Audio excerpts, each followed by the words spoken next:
మధ్యకాలంలో పొద్దున్న లేచి చూస్తే ఇవే వార్తలు, సంపుకోటాలు లేదా సావడాలు లేదా సంపడాలు ఇవే ఉంటున్నాయి.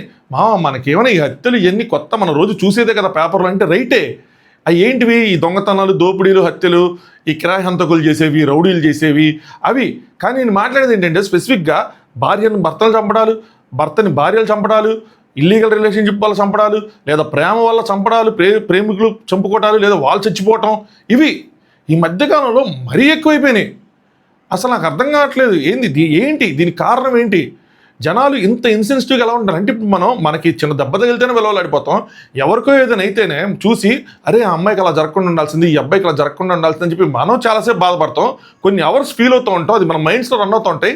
అలాంటి మన మధ్య ఇంత సెన్సిటివ్ పీపుల్ మధ్యలో ఇంత ఇన్సెన్సిటివ్గా ఈజీగా చంపేటాలు, ఈజీగా డెడ్ ఈజీగా ఎలా మాట్లాడుకుందాం. హాయ్ ఫ్రెండ్స్, నా పేరు Anand, welcome to Anand news. Matter ఏంటంటే, నిన్న సాయంత్రం ఒక అబ్బాయి నావీకి చెందిన రవీంద్ర అనే అబ్బాయి పోలీస్ స్టేషన్లో, వైజాగ్లో గాజువాక పోలీస్ స్టేషన్లోకి వెళ్ళి లొంగిపోయాడు. ఏంటంటే నేను ఒక అమ్మాయిని చంపాను అని చెప్పి లొంగిపోయాడు.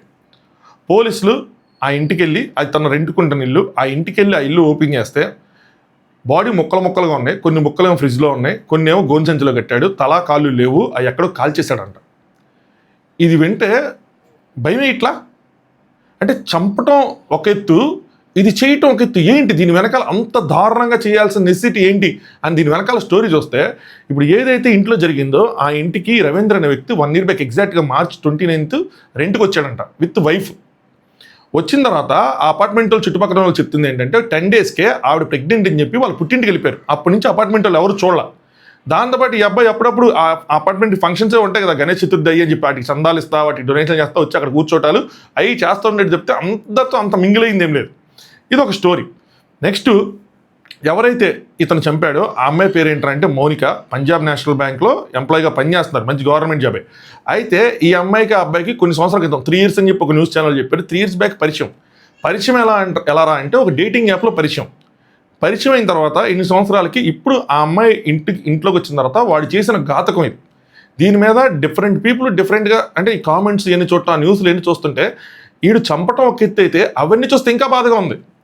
ఇలాంటి అమ్మాయికి ఇలాగే జరగాలి, అసలు ఆల్రెడీ మ్యారేజ్ చేసుకున్న అబ్బాయి వెనక పట్టం ఏంటి, ఇవన్నీ అని ఎంత ఈజీగా కొన్ని విషయాల్లో మనం ఎంత ఈజీగా జడ్జిమెంటల్గా ఉంటున్నామో. మీరనే కాదు, నేను కూడా, ఎవరైనా సరే, మనందరిలో ఎవరైనా సరే మనం దాన్ని కొన్నిసార్లు కరెక్ట్ చేసుకోవాల్సిన నెసిటీ ఉంది ఇలాంటి థాట్ ప్రాసెస్తో. ఎందుకు చెప్తానంటే, మనకి ఎగ్జాక్ట్గా ఎలా తెలుసు వాడికి పెళ్ళయిందని, ఈ అమ్మాయికి తెలుసు అంటపడిందని. ఇలా ఒక డేటింగ్ యాప్లో పరిచయం అయింది. సరే, నా పరిచయం అయినప్పుడు వాడు పెళ్లి కాలేదని చెప్పాడేమో, కొన్ని సంవత్సరాలు ట్రావెల్ చేసిన తర్వాత పెళ్ళయిందని తెలిసిందేమో. దాని తర్వాత వాడు లేదు నా వైఫ్కి ఇలా డివోర్స్ ఇస్తాను, నిన్నే చేసుకుంటానని చెప్పి మాయ మాటలు చెప్పి అమ్మాయిని నమ్మించాడేమో. ప్రేమ గుడ్డిది, మోసపోయిన వాళ్ళు అమాయకులు. ఏం జరిగిందన్నది మనకు తెలియదు. వాడు చెప్తున్న స్టోరీ ఏంటి, నన్ను ఇలా బెదిరిస్తుంది, నన్ను ఇలా మనీ కోసం ఎక్స్ట్రాక్షన్ చేస్తుంది, అందుకని చంపానంటే ఆ మాటను నిజంగా పట్టుకొని ఇలాంటి వాళ్ళకి ఇలా కావాలని కామెంట్ చేసేవాళ్ళని చూస్తుంటే ఇంకా భయంగా, ఇంకా బాధగా ఉంటుంది. వాడు చంపినోడు వాడు చెప్పిన మాటలు ఎలా నమ్ముతావు? అది నిజం అవ్వచ్చు, నిజం కాకపోవచ్చు కూడా కదా.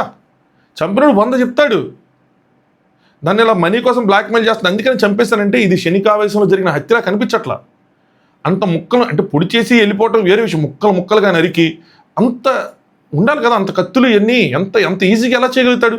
దానికి ఎంత మెంటల్గా మనం ఎంత సిద్ధం అవ్వాలి? శనికావేశంలో అయిపోతుంది అది, ఏమీ ప్రిపేర్ అవ్వకుండా.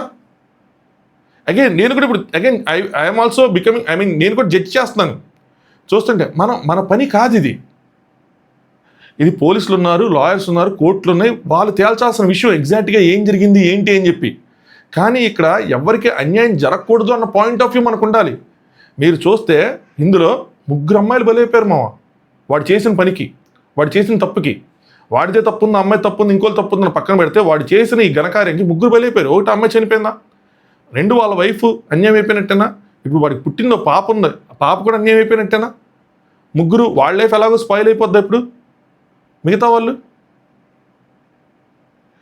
తప్పులు చేయటం కాదు, ఆ తప్పు మీద తప్పు అంటే ఇంత దారుణంగా ఇంత లెవెల్ ఆఫ్ క్రైమ్కి ఎలా పాల్పడుతున్నారు అన్నది అర్థం కావట్లే. అంత ఈజీగా ఎలా చంపుకుంటున్నారని తెలియట్లా. ఏంటి సినిమాలా, ఈ నెట్ఫ్లిక్స్ మన ఓటీటీలో వచ్చే డాక్యుమెంటరీసా? అవి చూసి ఇవన్నీ చూసి ఈజీగా అయిపోతుంది, పెద్ద విషయం కాదు ఇది అని చెప్పి మనం జస్ట్ ఒక నార్మలైజ్ అయిపోయిన సొసైటీలో ఉంటున్నామా? సినిమాలు నిజంగా మనుషుల మీద అంత ప్రభావం చూపిస్తున్నాయి. సినిమాని సీరియస్గా తీసుకోవడం, ఈ డాక్యుమెంటరీని సీరియస్గా తీసుకోవడం, ఒక క్రైమ్ ఈజీగా చేయగలగటం, ఆ క్రైమ్ను మనం కప్పిపెట్టగలగటం, ఒక సినిమా ఉంటుంది సంథింగ్ సిమిలర్గా ఒక సినిమా ఉంది, తమిళ సినిమానే, మన తెలుగు డబ్బింగ్, అందులో హీరో డిటెక్టివ్, నాకు సినిమా పేరు గుర్తురాట్లా. అందులో కూడా వాళ్ళు ఇలాగే చంపేసి ముక్కలు వాష్రూమ్లో కట్ చేసి దాని తర్వాత వాటిని బాడీని డిస్పోజ్ చేస్తూ ఉంటారు. అలాంటి సినిమాలు చూసి ఇలాంటి ప్రేరేపణలు, ఇలాంటి థాట్స్ వస్తున్నాయా? ఈ ఇల్లీగల్ రిలేషన్షిప్లు, దాని తర్వాత మళ్ళీ వాటిని చంపుకోవటాలు, ఇందులో పేరెంట్స్ పడే బాధ. ఇప్పుడు చాలామంది వాళ్ళ ఫాదర్ని, ఇప్పుడు ఒక ఇంటర్వ్యూ చూశాను, మీ అమ్మాయికి ఎలా పరిచయం, మీ అమ్మాయి వాళ్ళ ఇంటికి ఎందుకు వెళ్ళింది అనుకుంటున్నారు, ఆమె ఏమి తెలియకుండా అమాయకంగా వెళ్ళిపోయిందా, ఇలాంటి క్వశ్చన్లు అడుగుతున్నారు. ఆ తండ్రి అమ్మాయి పోయిందని బాధపడాలా, లేదంటే ఇలాంటి క్వశ్చన్లు అడుగుతూ అలాంటి క్వశ్చన్లు తీసుకున్నందుకు బాధపడాలా? మా అమ్మాయికి ఏం తెలియదండి, ఆడ ఎత్తుకెళ్ళిపోయి ఉండొచ్చు కదండి అని చెప్తున్నాడు ఆయన. పేరెంట్స్కి తెలియదు. ఇప్పుడంతా ఇదే జరుగుతుంది. అంటే ఈ క్లాస్మేట్స్ లవ్ చేసుకోవటాలు ఇవన్నీ ఒక్కొక్కప్పుడు అనుకుంటా. ఇప్పుడంతా Instagram love, dating apps love, friendship యాప్లు లవ్వు, ఈ యాప్స్లోనే అంతా జరిగిపోతుంది. నెక్స్ట్ ఈ క్రైమ్స్ వచ్చేపాటికి ఈ నెట్ఫ్లిక్స్లు వీటిల్లో ఉండే డాక్యుమెంటరీస్ ఇవన్నీ వీటేటిని మనం మార్చలేమో. ఇవన్నీ వాటి బిజినెస్ పరంగా కానీ, లేదంటే వాటి ఎంటర్టైన్మెంట్ పరంగా కానీ, లేదంటే ఇంకో విధంగా కానీ అన్నీ రన్ అవుతాయి. మారాల్సింది మన థాట్ ప్రాసెస్. ఒక క్రైమ్ జరుగుతున్నప్పుడు అంత ఈజీగా మనం ఎలా దాని తర్వాత జరిగే పరిణామాలు ఏవైతే ఉంటాయో అవి తెలియాలి. అవి తెలియట్లా. మేబీ ఆ పరిణామాలు కూడా ఇక్కడ నన్ను కరెక్ట్ చేసుకోలేమో. మేబీ ఆ పరిణామాలు అంత సీరియస్గా ఉండట్లేదేమో. మన చట్టాలు చాలా ఈజీగా ఉంటున్నాయేమో. దానిలో ఉన్న లూప్ హోల్స్ యూజ్ చేసుకొని ఈ హత్యలు చేసే వాళ్ళు ఎవరైతే ఉన్నారో సింపుల్గా వచ్చేస్తున్నారేమో బయటికి. ఏముంది, మహా అయితే 4 రోజులు నుండి బెయిల్తో బయటకు వచ్చేస్తాం. ఈ కోర్టు శిక్ష వేస్తే జిల్లా కోర్టు వేసింది, సెషన్స్ కోర్టు వేసింది అంటే హైకోర్టుకి వెళ్తాం, హైకోర్టు లేదనైతే సుప్రీంకోర్టుకి వెళ్తాం. ఈ లోపల బెయిల్లో ఉంటాం. అన్ని సంవత్సరాలు 20 సంవత్సరాలు బయట తిరిగేస్తాం. ప్రతి హత్య కేసు ఏంది ఇది? ఎన్ని సంవత్సరాలు బయట ఉన్నారు? అమెరికాలో ఉన్నారు, ఎంజాయ్ చేశారు, అయిపోయింది సింపుల్గా. బయట ఉంటాం, అయిపోతుంది. పోనీ మహా అయితే జైల్లో ఉన్న ఏముంది? మొన్న ఏదో డాక్యుమెంటరీ చూసారు, జైల్లో కూడా చికెన్ పెడుతున్నారు, ఎగ్స్ పెడుతున్నారు, అన్నీ పెడుతున్నారు. జైలేమి ఇదే లేదు. జైలు కూడా నార్మల్, ఒక ఇంట్లో ఎలా ఉంటున్నామో అలాగే ఉంటున్నాం. పెద్ద విషయం లేదు. జైలు అలా ఉండకూడదు. ఇలాంటి వ్యక్తులకి జైలు అనేది భూతల నరకంలా ఉండాలి, భూమి మీద ఒక నరకంలా ఉండాలి. అవి బయటికి తెలియాలి ఆ విషయాలు. ఈ జైల్లో మన క్రైమ్ చేసి కనుక జైలుకి వెళ్తే మన పరిస్థితి ఎంత దారుణంగా ఉంటుందని తెలియాలి. అలాంటి విషయాలు తెలిసినప్పుడు ఇలాంటి జరగకుండా ఉంటాయి, ఇలాంటి తప్పులు జరగకుండా ఉంటాయి. అది చంపుకోవటాలు, చావటాలా? ఒక యూట్యూబర్ ఏదో లవ్ చేసింది, ఆడు చేయలేదని చెప్పి ఈజీగా చచ్చిపోయింది. ఇంకొక అమ్మాయి, ఇంకొక యూట్యూబర్, వాళ్ళ ఆయన మొన్న యూట్యూబర్ వైష్ణవి, వాడు ఎంత ఈజీగా చంపేశాడు అమ్మాయిని. ఇప్పుడు వీడు ఇది ఎంత అంటే అసలు వీళ్ళని ఏమనాలి, వీళ్ళ కోసం ఏం మాట్లాడాలి, ఏం చెప్పాలో కూడా అర్థం కావట్లా. మన సమాజంలో ఎన్ని ఇంకా నార్మలైజ్ అయిపోయిన ఫీలింగ్ వచ్చేస్తుంది నాకు.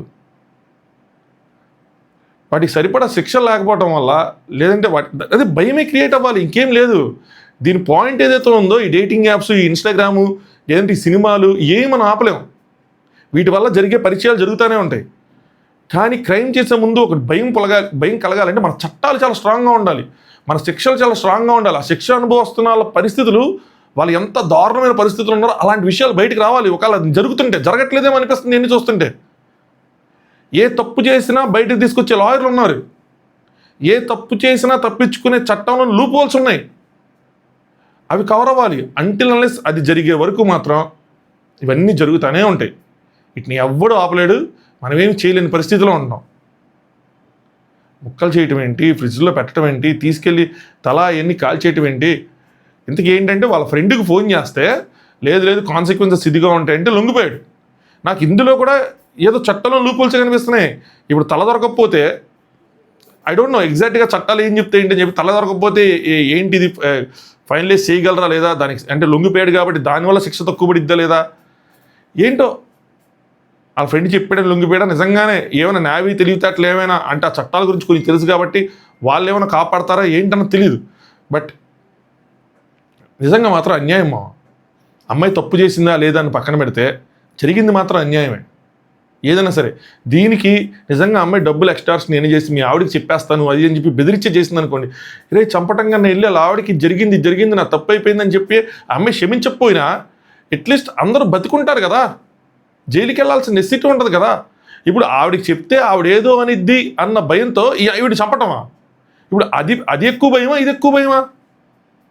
ఇప్పుడు ఇంకో స్టోరీ చెప్తుంది అదే కదా, ఆ అమ్మాయి బెదిరించిద్ది, వాళ్ళ ఆవిడకి చెప్పేస్తానంది అందుకని చంపేశారని చెప్పి. ఈ స్టోరీలో ఈ అమ్మాయిని చంపటం ఈజీయా, వాళ్ళ ఆవిడకి చెప్పటం ఈజీయా?